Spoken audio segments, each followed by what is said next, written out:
شیطان الرجیم بسم اللہ الرحمن السلام علیکم ورحمۃ اللہ وبرکاتہ۔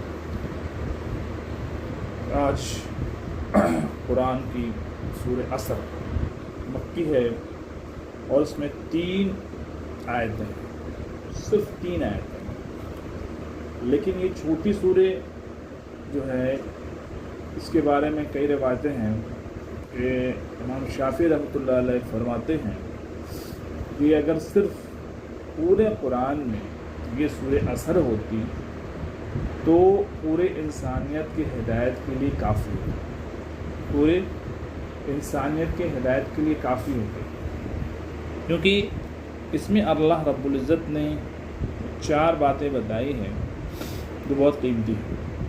تو آگے ہم ملاحظہ فرماتے ہیں۔ پہلے ہم قرآن پڑھتے ہیں۔ اعوذ باللہ من الشیطان الرجیم، بسم اللہ الرحمن الرحیم، والعصر ان الانسان لفی خسر۔ والعصر زمانے کی قسم، ان الانسان لفی خسر، بے شک بالیقین انسان سراسر نقصان میں ہے، سراسر نقصان۔ إلا الذين آمنوا وعملوا الصالحات وتواصوا بالحق وتواصوا بالصبر، سوائے ان لوگوں کے جو ایمان لائے اور نیک عمل کیے اور جنہوں نے آپس میں حق کی وصیت کی اور ایک دوسرے کو صبر کی نصیحت کی۔ رب اشرح لي صدری ویسر لي امری واحلل عقدۃ من لسانی یفقہوا قولی۔ سورہ عصر بہت ہی قیمتی سورہ ہے، ایسے تو پورے قرآن ہی قیمتی ہے انسانیت کے لیے، لیکن اس میں اس سورہ میں اور بھی اضافہ کر دیتا ہے کہ اللہ رب العزت اس میں شروعاتی زمانے کی قسم کھاتے ہیں، اور زمانہ کیا ہے؟ سب روز صبح شام ہونا، یہ جو تغیر ہو رہے ہیں، گردشیں ہو رہی ہیں، ڈیٹ چینج ہو رہے ہیں، آج 30 ہے کل 1 ہوگا، پھر مہینہ ختم، پھر سال ختم، یہ سب کیا ہے؟ یہ ہے زمانے سے مراد شب و روز کی گردشیں اور ان کا عد و بدل کرنا ہے، رات دن کا آنا، اندھیرا چھا جانا، پھر سورج نکل کر کے دن کی طلوع ہو کر کے سورج کا دن کی روشنی ہو جانا، یہ سبھی چیزیں، کبھی دن بڑا ہو جانا، رات چھوٹی ہو جانا، جیسے گرمی میں راتیں کیا ہو جاتی ہیں؟ چھوٹی ہو جاتی ہے، دن بھی بڑا ہو جاتا ہے، اور سردی میں جسٹ اپوزٹ ہو جاتا ہے کہ راتیں بڑی ہو جاتی ہیں اور دن جو ہے وہ چھوٹا ہو جاتا ہے۔ تو اللہ رب العزت نے زمانے کی قسم ہے۔ ایک بات یہاں پہ میں بتاتا چلوں کہ اللہ رب العزت ایسی قدرت والا ہے کیونکہ وہ خالق ہے اور اس کے لیے ساری کچھ مخلوق ہے، تو خالق جو ہے وہ کسی کی بھی قسمیں کھا سکتا ہے۔ تو ایک حدیث میں آتا بھی ہے کہ اللہ رب العزت فرماتے ہیں کہ اے لوگوں، اے انسان، زمانے کو برا نہ کہو، زمانہ تم نہیں، کیونکہ زمانہ کس نے بنایا؟ کس نے یہ سورج چاند بنایا؟ کس نے یہ رات دن بنایا؟ کس نے یہ سارے کچھ بنایا؟ وہ سب اللہ ہی نے بنایا۔ تو زمانہ برا نہیں ہوتا ہے، برا تو انسان ہوتا ہے، وہ انسان اس ماحول کو برا کرتا ہے، زمانہ برا نہیں ہوتا ہے۔ ہم لوگ ایک کامن سا ایک بن گیا ہے کہ زمانہ برا ہے، زمانہ خراب ہے۔ زمانہ خراب نہیں ہوتا ہے، انسان خراب ہوتا ہے تو انسان ماحول کو خراب کرتا ہے۔ جب ماحول خراب ہوتا ہے تو اس سے سب لوگ ایک دوسرے متاثر ہو جاتے ہیں۔ جیسے ایک ٹوکری میں 10 کلو آم ہو، اس میں ایک آم سڑا ہوا ہے تو اس سے دوسرا آم بھی متاثر ہو کر کے اسے بھی اپنی صحبت میں لے آتا ہے، اور جب سب صحیح ہوتے ہیں تو سب صحیح ہوتا ہے۔ تو اس لیے جو ہمارا جو ماحول ہے وہ ماحول کو بدلنے کے لیے کوشش کرنا ہے۔ اس لیے اللہ تعالیٰ نے یہاں پہ زمانے کی قسم کھائی ہے۔ ایک چیز اور، یہاں پہ زمانے کی قسم کھا کر کے اللہ نے اس وقت کو ڈینوٹ کیا ہے، اس ٹائم کو ڈینوٹ کیا ہے، تو جس ٹائم میں ہم آپ سب لوگ ہیں، اسی لیے اللہ نے فرمایا کہ زمانے قسم بے شک بالیقین انسان سرتاسر نقصان ہے۔ اب یہ دوسری بات کہ اللہ رب العزت نے فرمایا کہ نقصان میں ہے، سب لوگ نقصان میں، کوئی بھی فائدے میں نہیں۔ کیوں اللہ نے ایسا کہا؟ اللہ رب العزت نے اس لیے کہا کیونکہ انسان اس دنیاوی زندگی میں دن اور رات محنت کرتا ہے، طرح طرح کی کوشش کیسے کرتا ہے انسان، تو اپنے پورے وقت کو لگا دیتا ہے اس دنیا کے کمانے میں، اور دنیا کو کمانے کے بعد وہ آخرت میں کی جو زندگی شروع ہوتی ہے اس میں وہ کچھ نہیں لے کے جا رہا، اور وہاں جو ابدی اباد کی زندگی ہے، جو ہمیشہ کی زندگی ہے، وہاں جا کر کے اسے یہ پتہ چل رہا کہ ہم نے تو کچھ لے گیا ہی نہیں، جس کا خسارہ مجھے اب ہمیشہ کی جہنم ہے۔ وہ کیا لے کے جانا تھا اس کو؟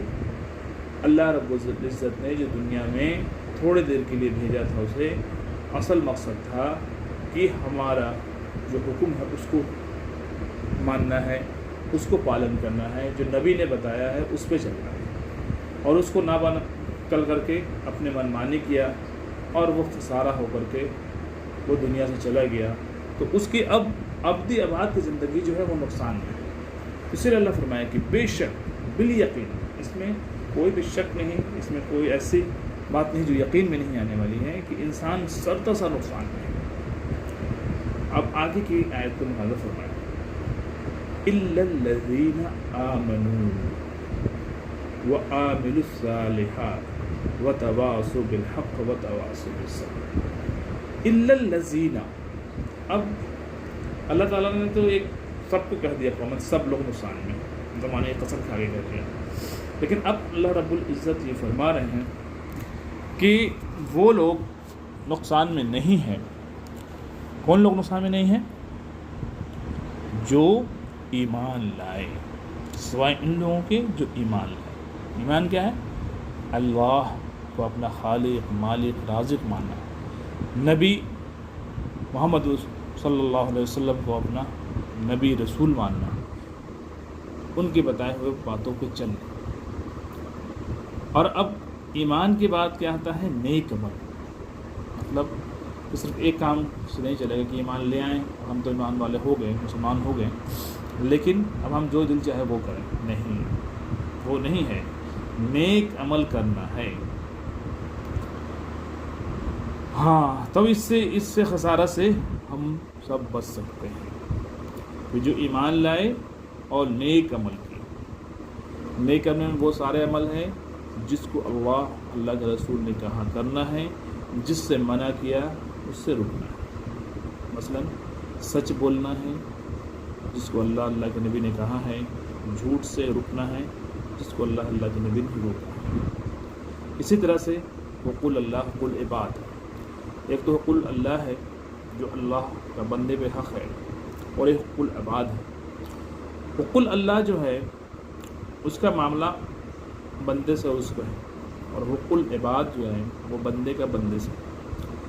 اسی لیے حقوق العباد کا زیادہ ہے، کیونکہ بندے کا بندے سے معاملہ ہے، تو بندہ جو ہے وہ جب تک کہ معاف نہیں کرے گا تب تک کہ معاف نہیں ہوگا۔ اس لیے حقوق اللہ اور حقوق العباد دونوں کرنا ہے، تو نیک عمل کرنا ہے، اس کے ساتھ ہمدردی کرنا ہے بندوں کے ساتھ، اپنے پڑوسی کے ساتھ، اپنے رشتہ داروں کے ساتھ صلہ رحمی ہے، یہ ساری چیزیں جو ہیں وہ نیک اعمال میں آتی ہیں۔